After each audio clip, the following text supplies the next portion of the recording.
Hello, ladies and gentlemen. This is a chess show on Pod TV. My name is Sasha Star, and today our esteemed guest is Professor Ken Regan. Welcome to the show, Ken. Yes, thank you very much for having me on. I'm in my office Yeah, we can see that. in between advising students and meeting with my research students afterward. Yeah, so Excellent. Ken, so what's happened in the last few days? Beside the fantastic play by Eric Gasiewicz, you already mentioned. well, that's what I'm gonna concentrate. Yeah, you will. Apart from the U.S. election and whatever, the real story is the fact that Arjun Erigaisi has promoted himself to world number 2 by rating. He is, let's see, is he in fact over the 2,800 mark? He shows us 2,799 in my window, but let me take a look at 2,700 live chess. .com and see if he's actually over right now with this morning's result, and he is. Oh, he's way over. Well, I must have missed this before. He's up 10 points from the Chennai Grandmasters. So 2799 was his official rating, and he's now at 2903. So I can share my screen and get to this. You said 2903 or 2803? 2803. Sorry, no, Yeah. 2809. I miss. Oh, that's a gay. That's Yes, a good one. I'm misspeaking here. Uh-huh. So yes, so this is so he's even putting some distance for this. So let me see let me try sharing my entire screen, although it's Okay. my office screen. Maybe I shouldn't do that. But here we go. Let's see. Can you see 2700chess.com? He Yes. is 4 points ahead of Fabiano Caruana. We now do have 4 people above the magic 2,800 mark, with a fair bit of distance to Gukesh, who, of course, is going to challenge Jing Liren, the other story for the World Championship in Singapore in under a month's time. As for Ding Liren, let's see, I can't see him. I see Hans Niemann down there. Oh, there he is. Ding Liren is almost into the bottom quarter of the 2,700s. So he's not even in the top 20 in the world by rating, but he's a resilient fellow. We shall see Yes. what kind of chess he's putting on, but it is actually significant that Hans Niemann has a higher rating now than the world champion. However, going back up here to Arjun Erigaisi, who sort of flew under the radar. He wasn't featured in as many headlining tournaments of the past 2 years. But there he is now at world number 10. And the fact is actually that he is playing chess on another planet. So I can make an illusion that I remember from my childhood. Okay, it's an obvious illusion to make, but the game that I'm about to show you completely justifies it. So it's almost a century ago, Mir Sultan Khan created a sensation by coming from India as part of the entourage of a visiting Maharaja, and he defeated Capablanca, other grandmasters, won tournaments, became British champion, and he was known, or at least my book said, that he played a very unusual brand of chess. Is it true that he was self-taught chess player? I guess so. I have to say that his granddaughter, or some relative of that nature, spoke at the St. Louis Chess Conference in relation to a new study of his career. And she said that one of her purposes is clearing up a lot of the myths that have grown up around him.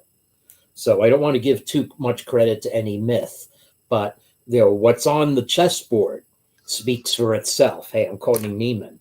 And a lot of his games were fairly unusual, with unusual movements of pawns and attacks. Well, regardless of whether you appreciate my analogy to Mir Sultan Khan, it certainly is the case that the game from this morning, which propelled Erigaisi to a 3.5 out of 4 score, starting off the round robin Chennai Grandmasters, and it's only a 7-round tournament, so he's definitely in the driver's seat.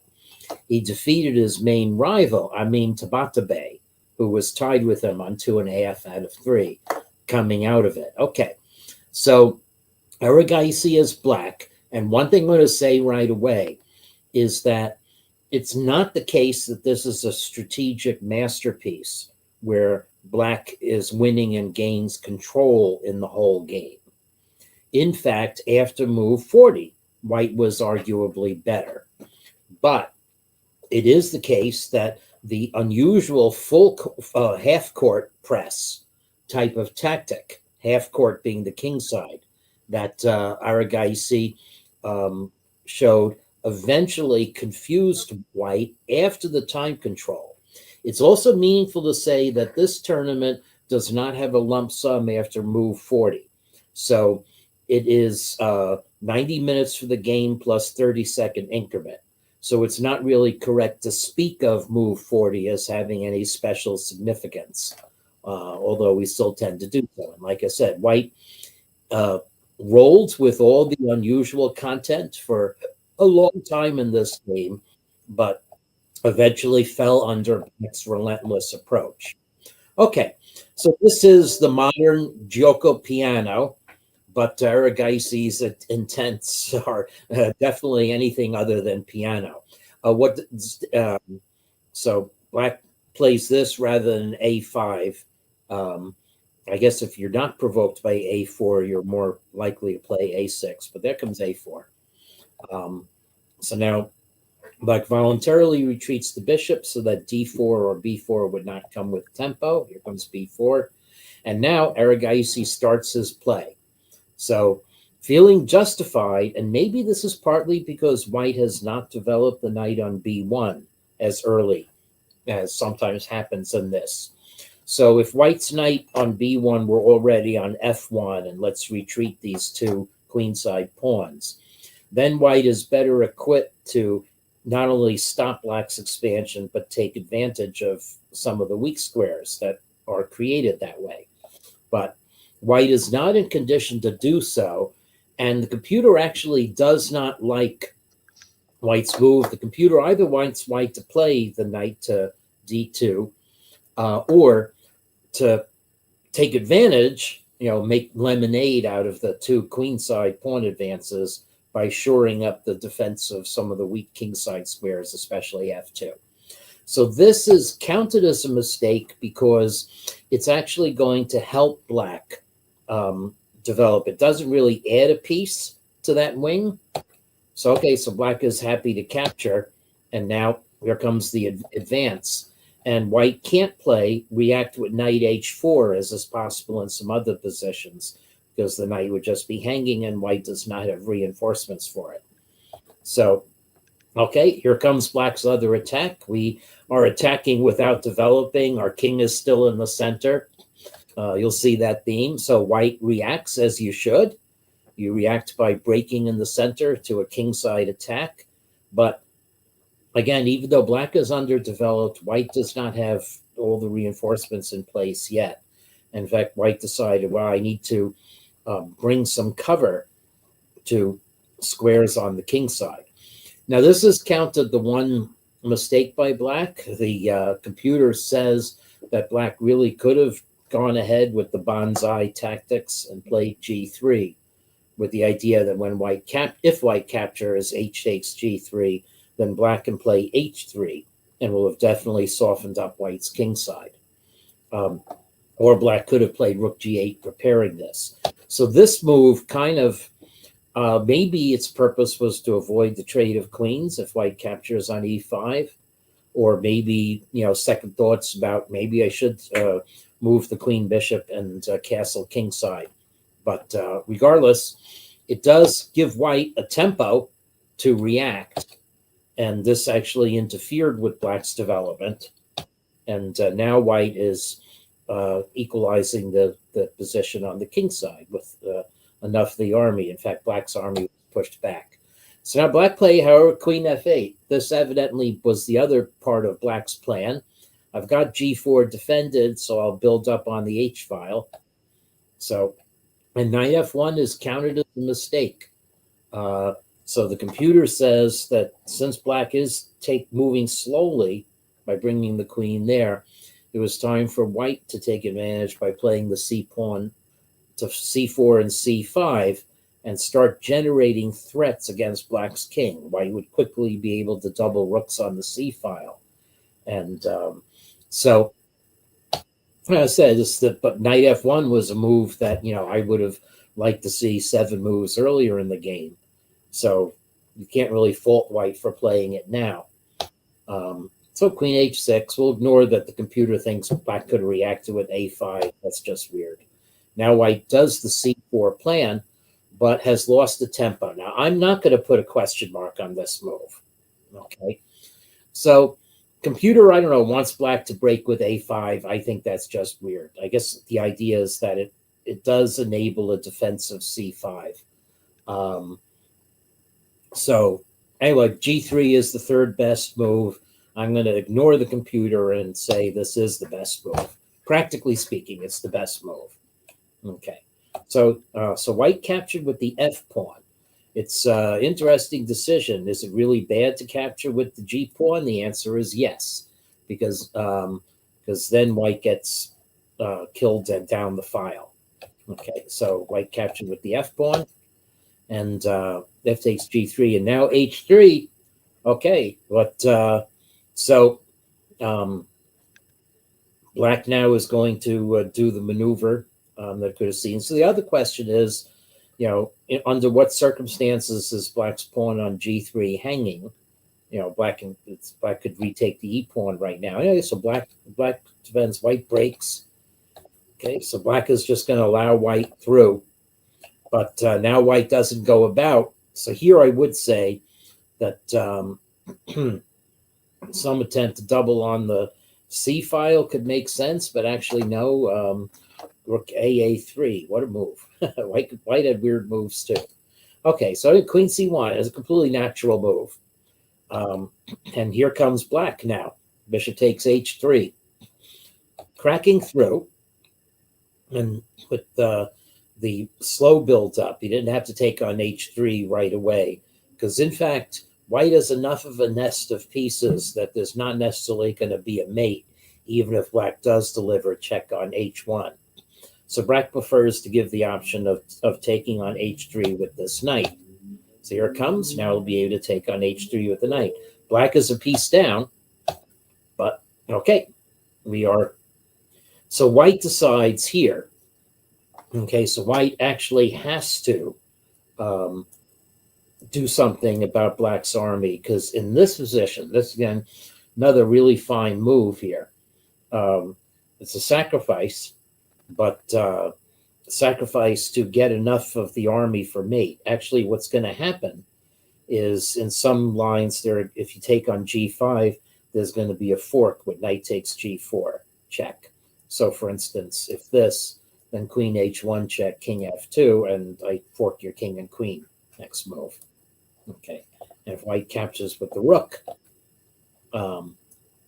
then also queen h1 check, king f2, and this is winning your queen. Okay, so so that would be too strong an attack. So white therefore decides I have to eliminate black's piece. Whoops, I went to the beginning of the game accidentally by pressing the wrong button. But it's the end of the game. So white decides I have to eliminate the attacker. I'm sorry, here it is. So white goes and eliminates the attacker. And now what do we have? We have now a fairly normal looking endgame position. Black no longer looks undeveloped. But if you just count material, white has 2 pieces for a rook and a pawn, and the pawn that black has is backward. The only thing about white's position, though, is that white is all underdeveloped and black is threatening e4 and might be able to menace the queen side. But still, the computer shows that the game is basically even, and white does in fact outplay black for some of the following moves. Okay, so bishop f3, black now coming in with a 2-pronged attack. As I said, it's all very unusual play by black. Now black's position is perfectly normal, but white does have a plan. So what's ultimately governing this position is that here black cannot really attack anything of white's, whereas white is going to play b5, create a weak pawn on the queen side, and with the preponderance of minor pieces, white will be able to defend a5 much more easily than black will be able to guard a6. So that's the latent theme in this position, and here white puts it into action. Black now swinging the knight, okay, into play, at least able to come into f4. But now white wheels the bishop around and goes in and attacks black's game. So at this point, the game actually is objectively even because black's counterattack with knight f4 is just in time to hold the balance. And black's fallback to h6 is guarding d6, which is the linchpin of black's position in the center. But okay, white has won a pawn. Okay, now white has two pieces for a rook, pure and simple, and the threat to advance the pawn. Okay, rooks belong behind passed pawns. Here they go. We can attack. And now black finally launches the last pawn into the position. Again, another move that made me think of the analogy to Mir Sultan Khan. So even though the game is objectively even, black is still attacking, trying to pose problems for white's king. They're very vague, but here we go. We're at move 40. Both players had a reasonable amount of time left, 9 minutes for white, 11 minutes for black. And they did repeat moves, but then Erigaisi decided to not to repeat moves. And then finally came the mistake by white. Okay. So white's best move would have been to go ahead and take advantage of the of this weakness in black's position, even at the temporary cost of jettisoning the white's own passed pawn. So it turns out, this is really hard to calculate. It turns out that black cannot guard d6. Okay, but you have to worry about checks. Okay, so what are we going to do about rook h2 check here? Let's tell me, Mr. Computer. Oh, it's unpleased. Never mind. Okay. So no checks. And then if black plays rook b6, then white is able to do this. And, well, is this so good for white? Yeah, I guess it's really, rook takes h6 and knight takes e5. White may come out of this with a passed d pawn and win a piece for it, and then that would be probably a winning advantage. It'd be 3 minors against a rook. Okay, so white, however, mistimed. So down to 5 minutes, white mistimed the so defending the pawn first before threatening rook takes d6. And then I guess white simply overlooked the fact that the knight on d2 is pinned and cannot guard this pawn. Actually, that's another point that needs to be said that may be pretty obvious. So black can capture here, but then white can play rook takes d6 check and defuse the threat. Well, black can sacrifice the rook. Boy, this gets pretty weird. Black can jettison the rook, and then this is going to win 2 pieces back for it, but leaving probably a position in which white has an extra pawn. So black would probably fall back in this position. Okay, but for some reason, white played bishop f1 and may simply have forgotten that the e4 pawn was hanging. So this, unfortunately, is sudden disaster for white. And rook t6 coming too late. So let's see, is there really only one move? Well, black could have played rook h8 too. But it is true. Let's see, if black prematurely takes white's knight, what happens? White actually gets the advantage back with this move. And then if this, then you just capture. Yeah, you capture, and then you're making a queen with a7, because black's rook is out of play. Okay, so this is the sort of thinking that led white to believe that that even here there was enough of a counterattack, and I'm queening the pawn, and I got your rook off the a file. But black has, with 7 minutes left, found a supremely accurate move. So a threatening rook takes f3 check, again with the knight pinned. So the beautiful point of this is that if white goes ahead and tries to promote a pawn to a queen, okay, computer's actually saying this is mate in 8. Black captures on d2, and then black is going to play rook g2 check and rook h3 mate. So white being up a queen is just not going to help in this position. And in fact, there's no way for white to come back on defense. So white tried by at least getting the king out of the pin, but then came e takes f3, nice square for the king, took that. Okay, so again, I can easily see that white has the illusion that of gaining tempi and gaining squares, and now this to try to knock black's king out. But this was the final move of the game. I should have left it as a brilliancy find. So white's king is checkmated, except that black can play bishop takes e2. But after bishop takes e2, this is a discovered check. And then another check either on d3 or on h2 if white goes the other way is eventually going to cover the e1 square with check and create a new queen. So this was a very uncompromising game. I mean, white was perfectly fine as late as move 46.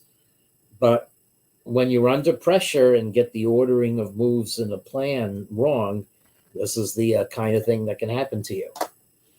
So, Yeah, very, very interesting game. mhm. And I would like to ask you, what's your opinion if there would be a control without increments or delays, and it would be, say, 90 minutes per all game? So How there is would a it rule. affect FIDE does have a rule that to consider something as classical chess, it must give 120 minutes to turn 60. Mhm. I think that's the right statement of the rule. So, so the any control with a lump sum at turn 40, and the 90 plus 30 complies because the 30 minutes, the increment reaches 30 minutes by turn 60.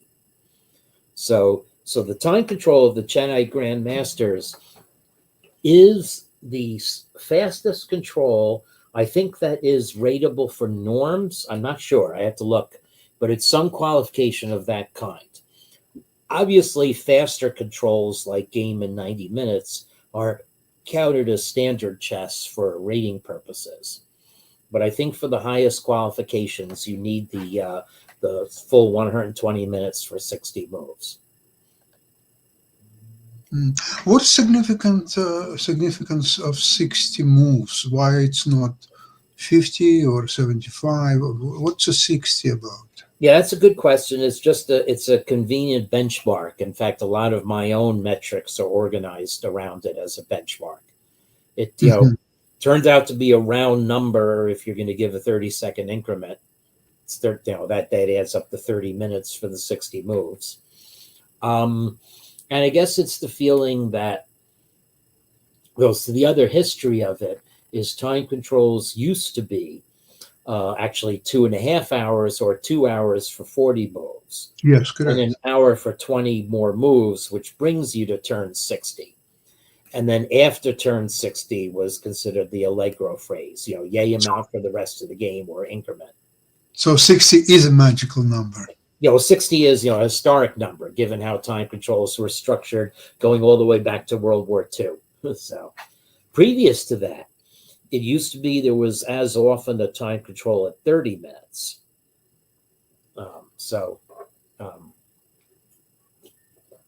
Time control at move 30. So it used to be that the time control maybe was even 2 hours from move 30. I have to look. What was the AVRO 1938 time control? Let me see if I can figure that out.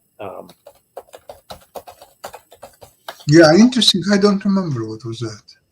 Yeah, let's see. Yeah, this one thing. It's difficult for me to find this historic information. Mhm. Chess in Time by Edward Winter. Conversely, the powerful Carl Schlechter always reached the time control with 5 minutes to spare. Let's see what Winter says. Okay. Okay, well, he's talking about really old people, but let's see. So, Aldrich Durash once thought for 58 minutes on move 10 in the game. Let's see now. So this is about people spending lots of time on individual moves, but I guess I need to look at text time controls. Okay, so sorry. Let's look at historical time controls. Okay, historical tests. Let's see.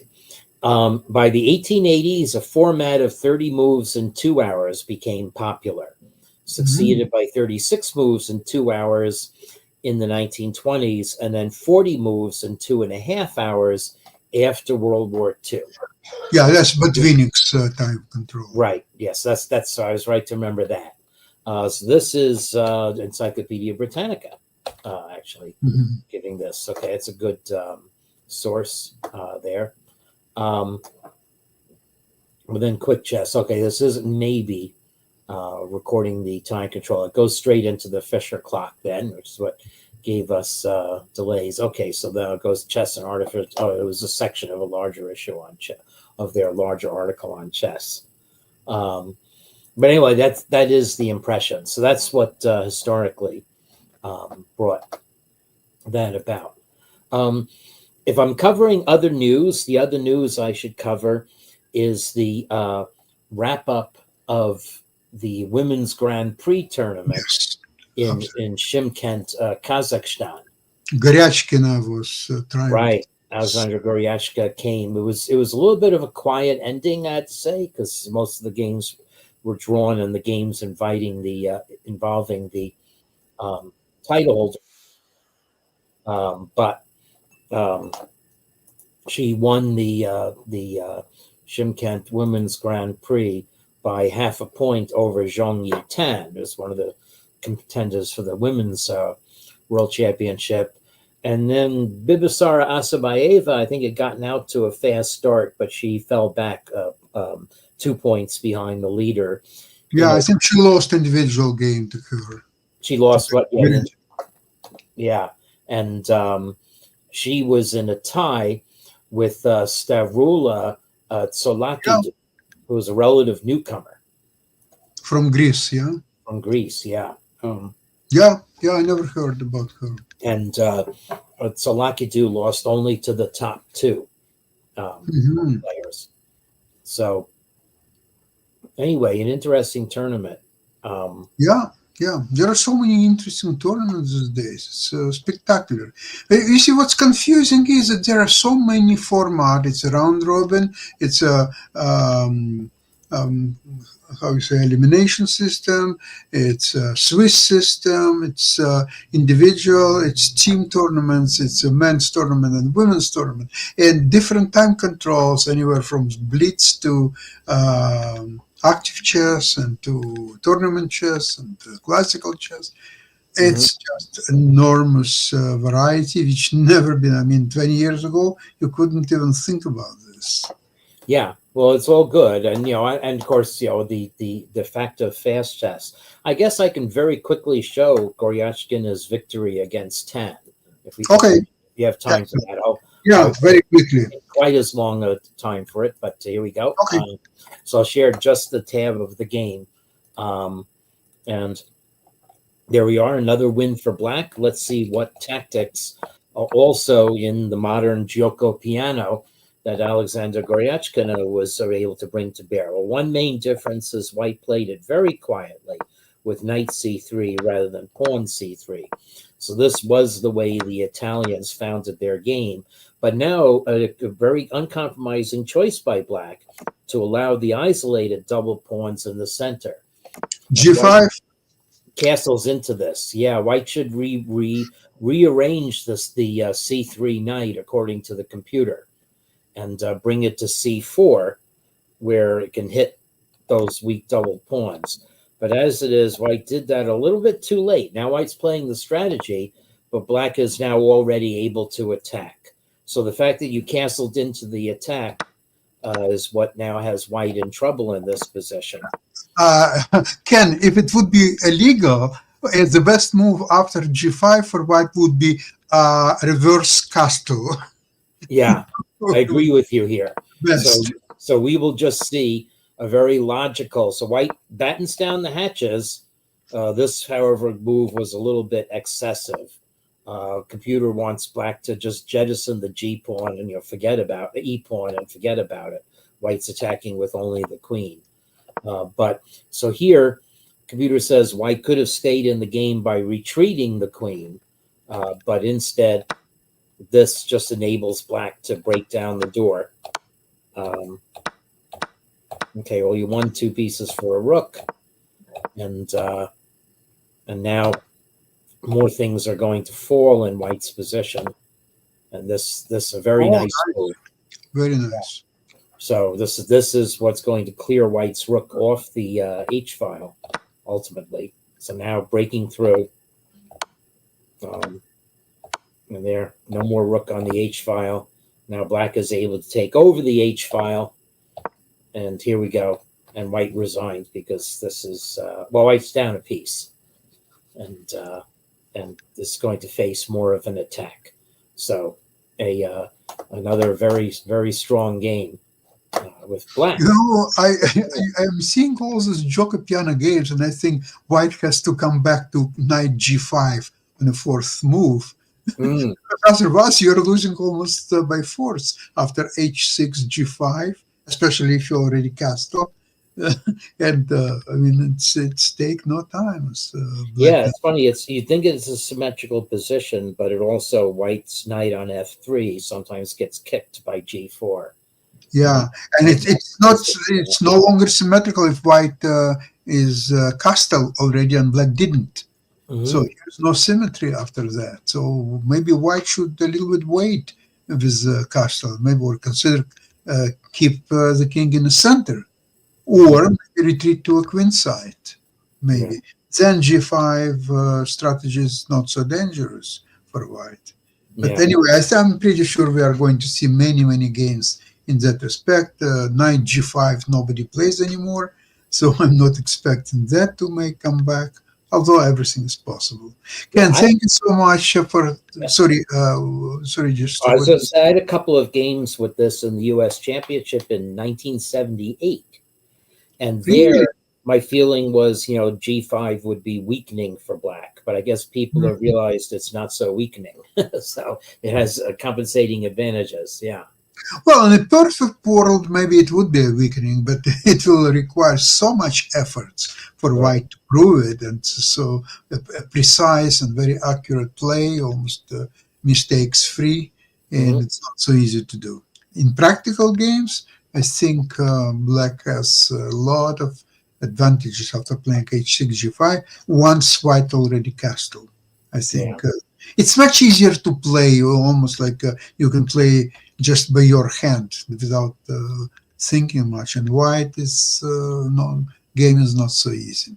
Ken, anyway, thank you so much for today's program and games, and see you next week, same place, same time. Right. Thank you very much, everybody. Have a great weekend. Yep. Bye.